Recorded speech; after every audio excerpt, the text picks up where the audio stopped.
Yeah, so now it's 7:05, so probably we can start. And if people will join late, I think although they might miss a little, probably they can catch up on the stream and the saved video for this. Sure, no worries. Sure. Right. So, hello all, live or recorded. Welcome to Power Packed Week by MBB, that is MBA Beyond Books, which is our community of MBA goers and aspirants. And today, to tell us what goes behind recruiting, we have a very special guest, Mr. Jasdeep Singh Sahni, who is a consultant at Michael Page. He's an alumnus he's our alumnus, so he's from KJ Somaya Institute of Management and formerly Studies and Research also. So I will directly ask him and to share a little bit about his journey from how he landed where he is and doing so well for himself. So over to him now. Right. Thanks, Vishesh, and greetings to everyone, and hoping everyone is safe and sound along with their near and dear ones in their respective location. In this current havoc which has been created, God knows by whom, but yeah, let's hope that we get through this sooner and we are back meeting all of our friends without any masks or any other precautions which are being taken up necessarily. So, and thank you especially for Vishesh to inviting me on this particular platform to share my views and my journey. And after all, it's all that we stories is all we everyone is selling off, and this is my story, and I can be part of everyone, and so and so forth. So, just to start off, my name is Jasdeep. I belong to Indore. I done my schooling from Trivandrum School. Then I did my engineering from automobile engineering from Medicaps Indore, a private college, quite reputed in Madhya Pradesh. I passed out my engineering with some decent average score, but it doesn't matter unless and until you're an IIT or an NIT guy in engineering or a bits person. So I passed out my engineering through 2016.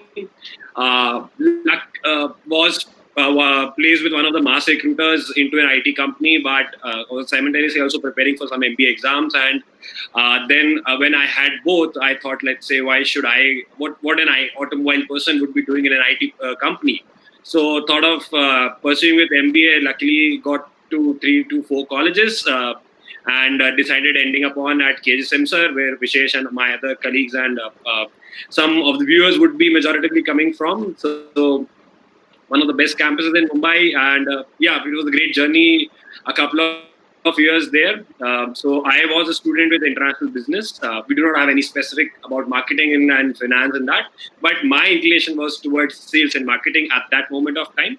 Uh, uh, the journey started off pretty well. Was a bit easier when it is compared to other people, probably because Nestle was. I got my first internship interview with Nestle, and luckily went through and was the only person being selected for 480 out of 480 odd people, or probably 300 odd people who had applied for that particular company.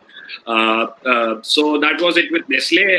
I did an internship with them where I was working on a product which is Milo, which was fantasized by each and every one of us somewhere down in our young, like say in early 2000s. Like we used to get those bats and those cups, Virendra Sehwag signing. So Milo was a fantasy product that time, competing, giving hard time to Bonvita. Of course, not taking over them, but yeah. So Nestle reached out, relaunched it, and I was working on a certain project with them. Apparently, then that was a 2.5 months project with them. Post that, they asked me whether I would like to continue in sales, and I thought yes, this is something which I would like to do. Sales being a very dynamic job, every day is a new day. You might be hitting up numbers all 12 months, and next year might be a flunk or a very roller coaster ride. So that's how sales is. So I gave a go ahead, gave a couple of rounds with the national sales head, the HR head, and with God's grace and everyone's support, cleared the pre-placement interview and was offered the pre-placement offer. So that's why I said my MBA was a cakewalk when it is compared to pretty much other people. And currently, those who would be struggling or probably are fighting rather than not struggling, but are fighting for their respective placements and joinings.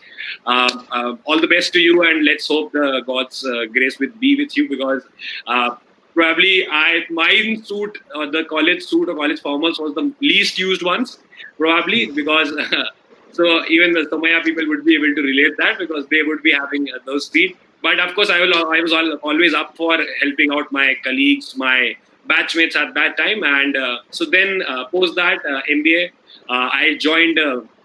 Nestle in Jabalpur, that was into as a sales executive with in general trade sales, handling all the portfolio which you go out, probably very fantasizing product Maggie, very known and very known to everyone. Probably, I I believe you suppose. were there at the time of the ban and everything. No. So the ban happened in 2016, and so no. So ban was a very tragic period for Nestle, and being led by Mr. Suresh Narayanan, one of the greatest leaders in this corporate world, and given by, let's say, proclaimed by everybody. So he helped the company to cover up with this fiasco, and they are doing wonders. Of lately, competing with HUL and ITC, and that's how it is with Nestle. So yeah, a good brand to start off your career with. So yeah, that was it. I was working with Nestle for 1.5 years, or let's say 20 odd months, and then I thought that sales is something which I would not like to pursue in my future, or let's say next 3 to 4 years, because it's a lot of pressure. Not that I cannot handle pressure.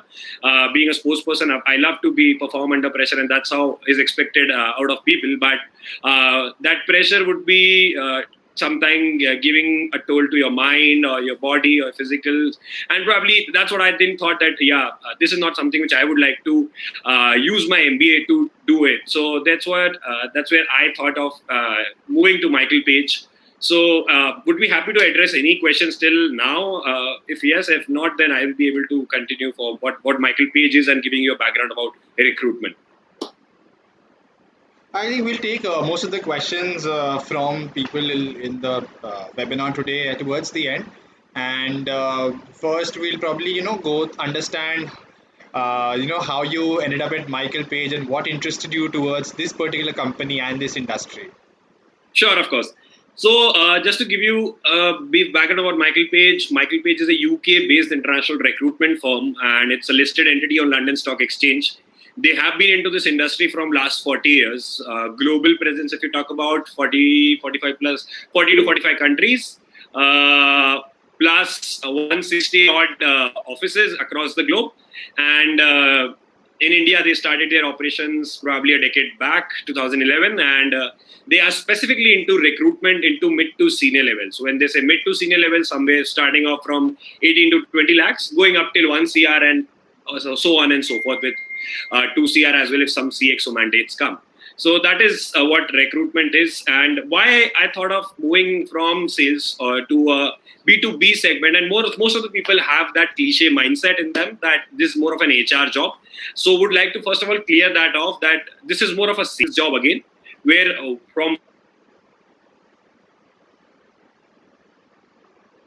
one end you are pitching to the candidate to join that particular plan. Sorry, Vishesh, if you were saying something. I was saying that could you please repeat the last couple of lines because there was some disturbance in the network. Okay, no worries. So I just gave a brief about Michael Page, so there is always a cliche about that Michael Page or any recruitment firm is mostly into HR sort of business. But HR is not actually recruitment. Recruitment is done by the talent people in their respective companies. So this is, let's say, 30 to 35% HR sort of job, and rest 65 to 70% would be a sales job, where we are into a service industry pitching to our clients, be it as big as a 1,500 or 1,000 big crore companies to very small as 1,500 CR company as well, to take our services to go with their recruitment with us. And on a contrary basis, we also pitch to the candidates to join this particular entity or this particular respective job and this particular company. So that's how it is. Now going through my daily day in day out routines and how the KPIs look into recruitment would be like, it's a 360-degree role where not only you are front-ending, like not only you're doing the business development, fetching more clients, new businesses into the plan by any other consultant in this particular segment. Of course, as of now, we deal with these people on a face-to-face basis and evaluate on certain parameters as being a domain expert. So I am a part of the engineering and manufacturing practice, So when I say that to be a part of engineering and manufacturing practice, I generally deal with the roles like quality heads, COO, which are chief operation officers, plant heads, manufacturing heads, research and development heads, and so on and so forth. So that's how it is. So a day on our normal consultant being here would be comprising of interactions with both clients and candidates. Clients, you would like to pitch in for newer businesses, newer roles to come in, and for candidates to join in at certain particular roles, or if not their role, to have a neutral environment interaction where you can know what is the motivation to move into the next job, why they are going up to the ladder, or what is hindering their current gamut, which they are motivated to move out of and join a new company. So that's how a general interaction or a general day looks out. The KPIs would, of course, be revenues and the sales, of course, what we do. So, of course, that's why I said 70% is sales. We all get our promotions, our appraisals, our every performance raise, PIPs, everything is based on sales only, as well as process we follow. So, Michael Page completely adheres to, if you follow the process, the result will come into the picture ultimately at the end. So, would be happy to address any sort of questions. Yeah, so I mean, you mentioned that being at Page, you have you are the only company at that kind of level who does a lot of face-to-face interviews, and you do pick up a lot of nuances about behavioral skills of the candidates you look into. I mean, you must Right. have the company protocols regarding that, which might not even be confidential, but there might be a Sure. few which are very personal to you, which you specifically look at let's say at a mid-level management or a professional which you go and interview. What are the few things which you personally look at very specifically? So personally looking at, let's talk more of a mid-level here, because the target audience would be much more of a mid-level, somewhere around 15 lakhs to 35 lakhs. That's how the mid-level is. So first thing is, the person should not be a jumper. They should not move across companies every 2 years just to fetch some monetary hike. Of course, if you have done twice or thrice or once or twice and you have a rationale for it, acceptable. But let's say there's a worldwide saying, you cannot choose your parents or your boss, right? So probably you might things might not be working with your boss at one end. Okay, you switch to another. Things might not be working with your boss again at the second company. You switch to another. So then the problem is in you, or probably you are not able to identify in yourself. So rather than jumping across, you should be stable and loyal. I'm not saying you should work all 10, 15 years or 12 years working in that particular company. But once you feel that, there is nothing happening, I'm in my comfort zone, or let's say the saturation has arrived, there is no next level, you should always look forward for moving. So the motivation to leave a company should always be substantial and clearly told to the recruiter or to the person who is interviewing them. That gives a better clarity, loyalty, and trust as well. Right. So, continuing in a similar domain, from a point of view that as a first screening, would you like to give any tips to young students who are going for their summers or their final placements, because you have seen both sides of it, right? All right. So follow your college's protocol, and that's what they generally say. Have one-page CV, and that's what I remember. Of course, it has been two years, but that's what they say. So one basic advice is try to not exaggerate on your CV. Write a one-liner thing very crisp and clear, so that makes that person understand. And once, or let's say, one thing which I noticed in my MBA batchmates was lacking, or let's say a couple of people who lacked this thing and was always struggling, is, let's say if someone says, tell us something about yourself, and that person has his or her CV in his hand, you ought to tell that person that something which is not mentioned on your CV. Because if he can read your CV and you are saying something, no, bro, that won't work. Of course it would, but you are there to create a differentiation factor in that particular people, right? That's why out of 480 people, hardly everyone does gets placed, but not everyone gets what they desire for. So to get what you desire for, you should always have a differentiation factor or a USP inside you. So you must always have some points at your fingertips or your tip of the tongue which are not mentioned on your CV. First thing is that, and always be the CV should be hygiene check, which always does a place comment does that. You should always mention your curricular, co-curricular, extracurricular activities. If you have done any CSR sort of things, which is nowadays catching the eye of the recruiters at certain junior level, being in MBA or a B school, and if you have done participated in any various case study competitions or led your showcasing your leadership skills, because that's what they say. The early B school guys are the ultimate managers at the end. Probably 70 to 80% is that way, and 20% is the person who grow organically in that particular companies. So you should showcase your leadership skills wherever it is, but you should be very to the point while answering and while writing down in your CV. Right. I think those are great things, especially about the introduction bit. It's a make or break statement, and you need to, give concrete points as well as some hooks, which we also Correct. discussed in our previous session. So let's talking about your sector and the similar roles like yours. So, what Right. do you think? What kind of people should apply for such roles or target such companies? What should they look at in themselves? What should they be interest like looking, understanding this segment and profile, which is a mix of both sales and HR, more towards the sales side. Correct. So, of course, if a person working in sales should be very open to hear no's and rejections, and very happy to handle rejections. If you are not able to handle rejections, then my friend, sales is not your friend, because probably out of 10 calls a day, you will be hearing 8 people not giving you time for even 2 minutes. And so you need the conversion ratio is very much less. So you have to be resilient enough and determined enough to be up with the follow-ups and to hear rejections, accept them, and move on and hit new 10 set of people. So that's how one very key point is here. Apart from this, communication skills, of course, that is there, of course, because if you are meeting such high stakeholders, probably we would be around 23 to 27 years of as an age, and the client which we would be dealing would be experienced somewhere around 28 to 30 years. So you can imagine the gap or the career that you would be dealing with. The learnings would be amazing. You should be a proactive person, because you must know what you are talking about. You cannot throw some random facts to a person who is the CHRO or a CXO of that particular company. You must come with some market knowledge. Let's say if I'm going to pitch in something to Nestle, I need to know about ITC, I need to know about HUL, I need to know about Dabur, I need to know about every other player in the market. That's why I would be considered as a domain expert or a market knowledgeable person. That is why that person would be having me in the back of his mind while everything is going on.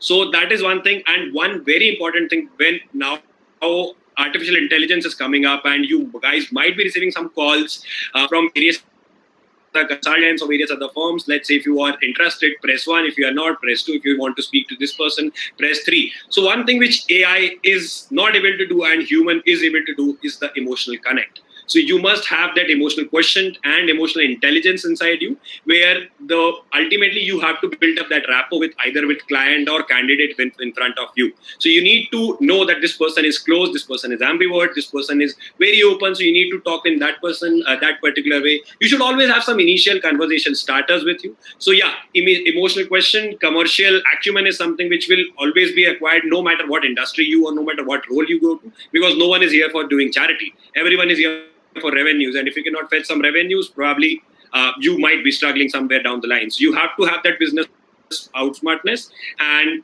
probably what they used to say is hard work is the key.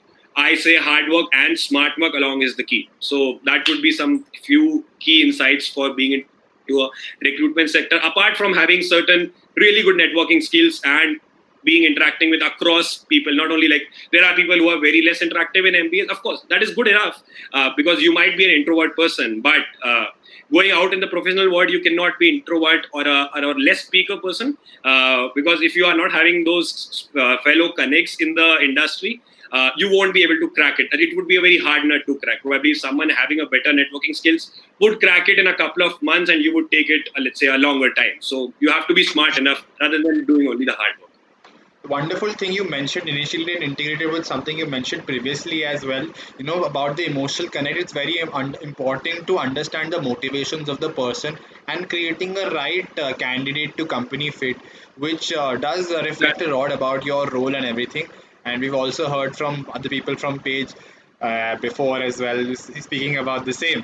So Right. that brings me to the end of the the domain specific key questions which I had. And on a fun note, like us recruitment and staffing company like Page, how do they go about their recruitments? Let's just hear about that. So we here at Page majorly into recruitment because staffing is a part of Page Group, which is Page Staffing, but currently not in India. We only have two groups in India: Page, Michael Page, and Page Executive. And people from our background or at our level are hired at Michael Page. So recruitment at Page is probably if you have done some sort of sales part, because sales is has to be done no matter which department or which domain you're working, be it HR, finance, marketing, sales and marketing, legal, etc., etc. So, of course, sales part, if you have done, if you have not to get disheartened, if you have interacted with some clients, because let's say for an IT person who would be interacting with a client or working on a pre-sales project or a farming role, even he can come into the picture if that person has interacted to a B2B setup. So you need to have either one of those, because at Page, majorly, we do not take people, or let's say the management does not take people who already know a bit about recruitment. Why? Because then Page's way of making you learn the recruitment is completely different and completely wonderful. So making you unlearn certain things which you have already done and then starting afresh can be a bit messy. I'm not saying no directly, but can be. But let's say if you already do not know, then you can start afresh, and fresh ideas can always help you. That's excellent. Now we'll open the house for any Q questions, and I think we had a comment. I think it was from a previous vote that why would while I think this was probably while you were talking about Nestle, that why you only consider sales as high pressure job, as every job has high pressure. I think it was more about a lot of things about like both physical and mental pressure, but probably Jasdeep can add better light to this part.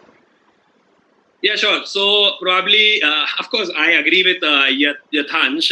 Of course, every job is there for pressure, because if they are paying you some FT bucks, they will expect more than what they are paying you, because the ROIs of the company is more than 100%. Of course, that is why you are being hired. Nobody's sitting here to do charity and let's say just share some jobs with you so that you keep the seat hot and have the coffees and all that. No. So of course, the sales part, what I said is every part or everywhere in the company we are doing sales. Let's say be it in finance position, a bit lesser part, of course, but the front ending team in that particular company in finance would be doing the business development. That is why you are having that clientage for working that. So of course, different set of KPIs, but sales is a very measurable KPI, because let's say if you're talking specifically to FMCG people or FMCD or who are a product service sales, rather product sales rather than a service sales, because product is more of a push sort of thing where you need to go and sell it to the retailer or a B2B setup. But service side of sales is more of a consultative selling, where it is a 50-50%, because if you're not there, then probably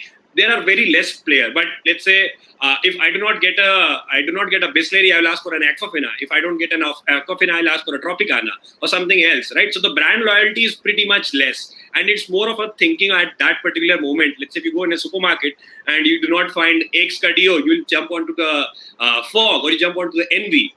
But on a contrary, in the service side of things, you won't jump onto some other consultant if you have spoken to one. At least there would be 3 to 4 interactions. We'll try to win a common ground. So that is why that is much more pressure. Being at the right time, right moment is always important in any sort of job. But yeah, sales has that extra element, additional pressure. Of course, it helps you to learn a lot, and with some additional incentives, with some higher postings, yeah, it will help you, because that would be something extra that you would be earning in your pockets. I hope your Thanch query is resolved, and we're waiting for any other questions. You can comment in the chat box. Else, you can also probably turn on the mic and take questions if any.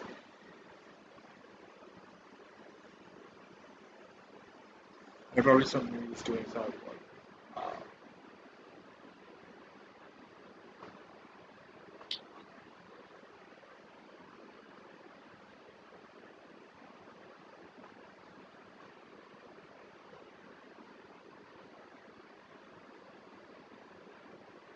Meanwhile, I would like to ask, like, for some person who is from a marketing field, but has slight inclination towards the HR business as well. Will it be a good fit for them to opt for a recruitment consulting firm? Because particularly in cases of Maya, we had a lot of companies from the recruitment consulting as well as HR consulting side as well. Correct. So yeah, actually, at the very beginning, probably people are not sure and they don't judge you because if let's say if you move from operations to supply chain or supply chain to marketing, of course that is something which is done. But that is a problem when you are at the fag end of your career and you have been through brand doing marketing, working with all these agencies and all these making marketing campaigns, and then coming into recruitment. That would be a tougher nut to crack. But starting off working in 1.5 year working in finance or marketing and you think that this might not be which I would like to pursue in next 5 years, or that's not where the pole position which I consider myself. Yes, you can always opt for recruitment in that particular domain because why? Because that would give you certain best insights, and let's say speaking to these agencies would always help you out, sharing your particular experiences when you were doing that brand campaigning or your respective marketing stint with your XYZ company. Right. So we'll, ask if anybody else has any other questions. Sure. Right, related to either the industry or anything specific that you want an expert to answer your queries. Probably you won't get an opportunity like this again and again.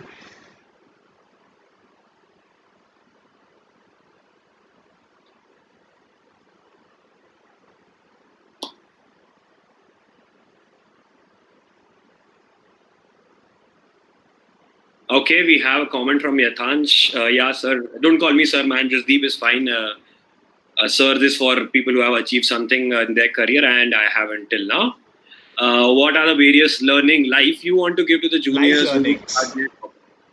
Wow. So, good question. What I believe strongly is you should not regret anything in your life, be it anything, because at that moment, you like that particular thing. That was your decision that, let's say, I would pursue this college or I would go ahead and not choose science or not choose commerce or whatever it reason. So, you should not have regrets for that because always lives give you many more opportunities to make up with that.